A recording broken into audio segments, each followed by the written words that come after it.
So I didn't always make my living from music. For about the 5 years after graduating from an upstanding liberal arts university, this was my day job. I was a self-employed living statue called the 8-Foot Bride, and I love telling people I did this for a job because everybody always wants to know who are these freaks in real life. Hello. I painted myself white one day, stood on a box, put a hat or a can at my feet, and when someone came by and dropped in money, I handed them a flower and some intense eye contact. And if they didn't take the flower, I threw in a gesture of sadness and longing as they walked away.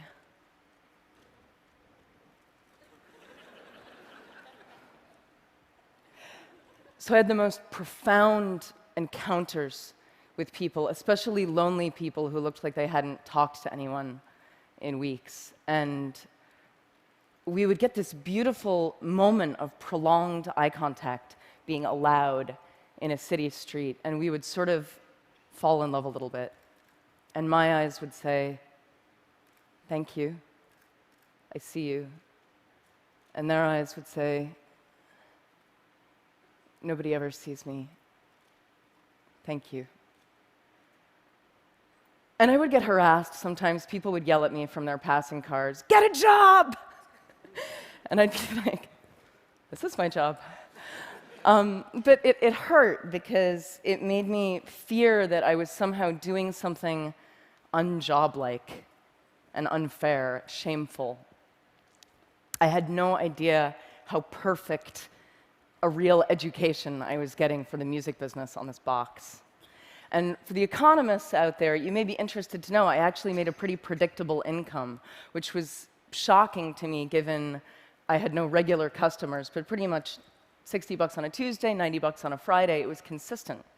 And meanwhile, I was touring locally and playing in nightclubs with my band, the Dresden Dolls. This was me on piano, a genius drummer. I wrote the songs. And eventually, we started making enough money that I could quit being a statue.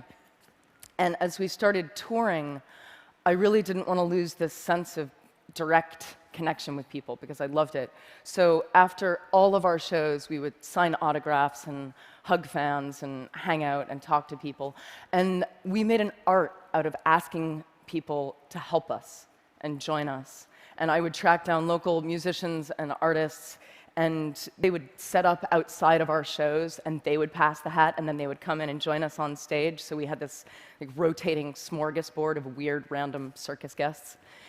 And then Twitter came along and made things even more magic because I could ask instantly for anything, anywhere. So I would need a piano to practice on, and an hour later, I would be at a fan's house. This is in London.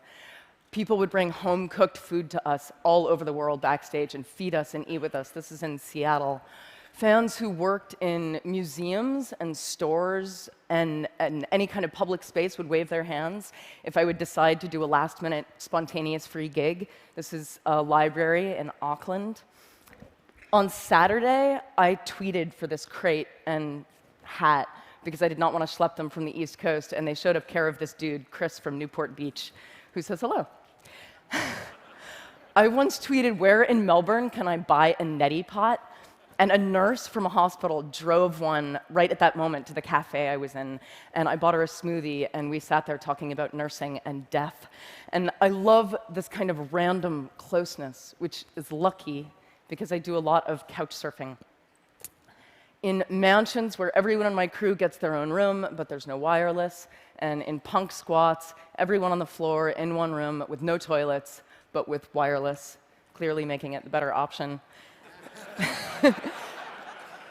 My crew once pulled our van up to a really poor poor Miami neighborhood, and we found out that our couch surfing host for the night was an 18-year-old girl still living at home, and her family were all undocumented immigrants from Honduras.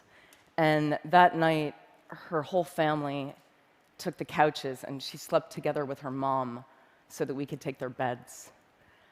And I lay there thinking, these people have so little. Is this fair? And in the morning, her mom taught us how to try to make tortillas and wanted to give me a Bible. And she took me aside and she said to me in her broken English, "Your music has helped my daughter so much. Thank you for staying here. We're all so grateful." And I thought, this is fair. This is this.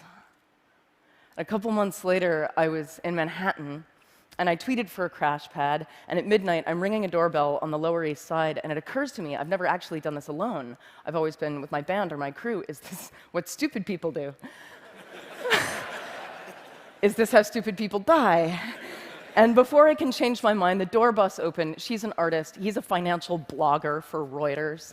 And they're pouring me a glass of red wine and offering me a bath, and I have had thousands of nights like that and like that.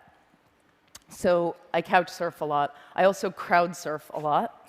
I maintain couch surfing and crowd surfing are basically the same thing.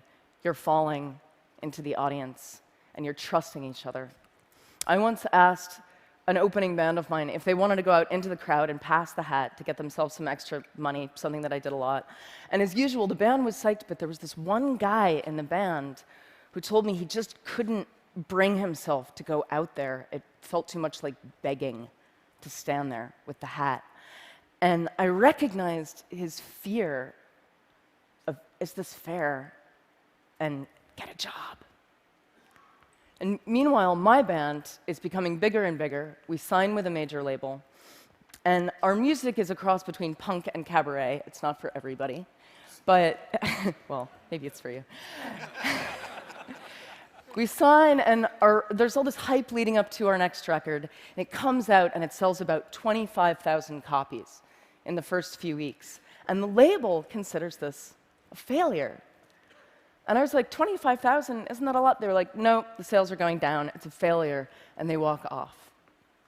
Right at the same time, I'm signing and hugging after a gig, and a guy comes up to me and hands me a $10 bill. And he says, "I'm sorry, I burned your CD from a friend."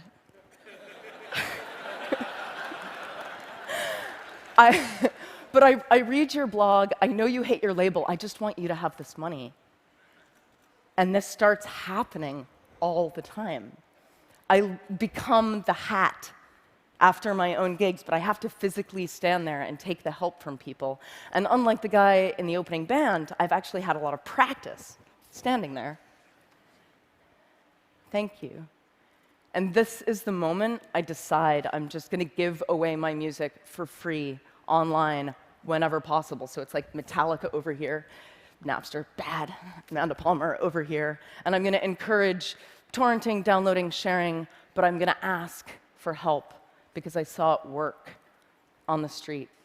So I fought my way off my label, and for my next project with my new band, the Grand Theft Orchestra, I turned to crowdfunding. And I fell into those thousands of connections that I'd made, and I asked my crowd to catch me. And the goal was $100,000. My fans backed me at nearly $1.2 million, which was the biggest music crowdfunding project to date. And you can see how many people it is. It's about 25,000 people. And the media asked, "Amanda, the music business is tanking and you encourage piracy. How do you make all these people pay for music?" And the real answer is, I didn't make them. I asked them. And through the very act of asking people, I'd connected with them. And when you connect with them, people want to help you. It's kind of counterintuitive for a lot of artists. They don't want to ask for things, but it's not easy. It's not easy to ask. And a lot of artists have a problem with this. Asking makes you vulnerable. And I got a lot of criticism online after my Kickstarter went big for continuing my crazy crowdsourcing practices, specifically for asking musicians who were fans if they wanted to join us on stage for a few songs in exchange for love and tickets and beer. And this was a doctored image that went up of me on a website. And this hurt in a really familiar way. And people saying, "You're not allowed anymore to ask for that kind of help," really reminded me of the people in their cars yelling, "Get a job," because they weren't with us on the sidewalk, and they couldn't see the exchange that was happening between me and my crowd, an exchange that was very fair to us, but alien to them. So this is slightly not safe for work. This is my Kickstarter backer party in Berlin. At the end of the night, I stripped and let everyone draw on me. Now, let me tell you, if you want to experience the visceral feeling of trusting strangers, I recommend this, especially if those strangers are drunk German people. This was a ninja master level fan connection, because what I was really saying here was, I trust you this much. Should I? Show me. For most of human history, musicians, artists, they've been part of the community, connectors and openers, not untouchable stars. Celebrity is about a lot of people loving you from a distance, but the internet and the content that we're freely able to share on it are taking us back. It's about a few people loving you up close, and about those people being enough.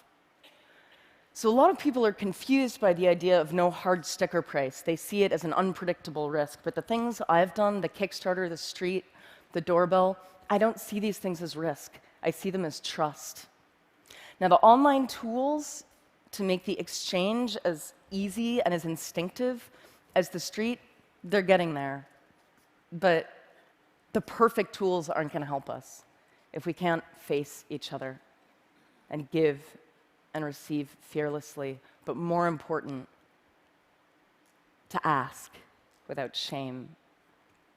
My music career has been spent trying to encounter people on the internet the way I could on the box.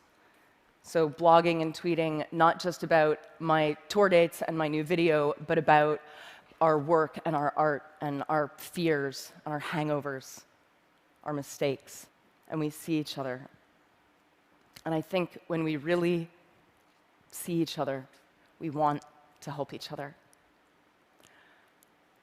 I think people have been obsessed with the wrong question, which is, how do we make people pay for music? What if we started asking, how do we let people pay for music? Thank you.